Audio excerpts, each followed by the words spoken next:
Join me as I challenge myself to apply these Stoic strategies in real-life situations and see if I can really defeat my enemies, both big and small. In today's world, we're constantly facing adversities and enemies that can feel overwhelming. That's why I want to talk about Stoicism, an ancient Greek philosophy that's all about helping us overcome these obstacles and come out on top. By applying Stoic principles, we can turn our enemies into opportunities for growth and self-improvement. When we're faced with enemies, whether they're personal, professional, or internal conflicts, it's easy to get caught up in negative emotions like fear, anxiety, and anger. These emotions can be paralyzing, making it difficult for us to think clearly and take action. We might feel like we're stuck in a cycle of perpetual struggle with no way out. We've all been there, dealing with a toxic colleague who seems hell-bent on making our lives miserable, or struggling with our own self-doubt and negative self-talk. It's exhausting,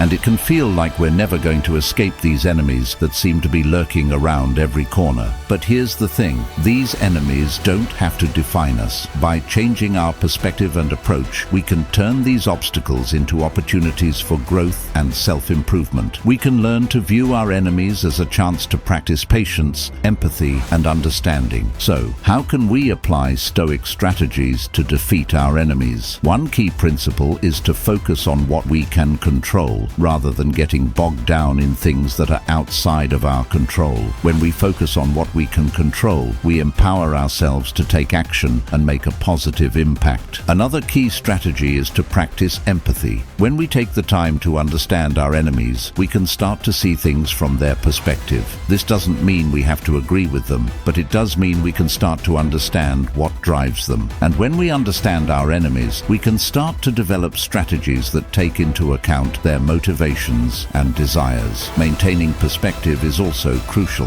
When we're in the midst of conflict, it's easy to get caught up in the drama and intensity of the situation. But by taking a step back and gaining some perspective, we can see that our enemies are not the center of the universe. We can start to view our conflicts as a small part of a much larger whole, and this can give us the clarity and calm we need to respond effectively. One of the most powerful Stoic principles is the dichotomy of control. This principle says that there are things within our control and things outside of our control. When we focus on what's within our control, we can take action and make a positive impact. But when we focus on what's outside of our control, we can simply accept it and move on. By applying this principle, we can start to feel more empowered and in control of our lives. We can start to see that our enemies are not all powerful and that we have the ability to respond to them in a way that's aligned with our values and goals. When we focus on what's within our control, we can start to develop a sense of inner strength and resilience. We can start to view our enemies as opportunities for growth rather than threats to our ego or status, and this can be incredibly liberating. Let's recap the key Stoic strategies we've discussed today. By focusing on what we can control, practicing empathy, and maintaining perspective, we can turn our enemies into opportunities for growth and self-improvement. And by applying the dichotomy of control, we can start to feel more empowered and in control of our lives. Thanks for watching, everyone. I'd love to hear about your experiences with dealing with enemies and how you've used Stoic strategies to overcome them. Leave a comment below and let's continue the conversation. And if you want to learn more about personal growth and resilience, be sure to check out my video on how to build unshakable confidence.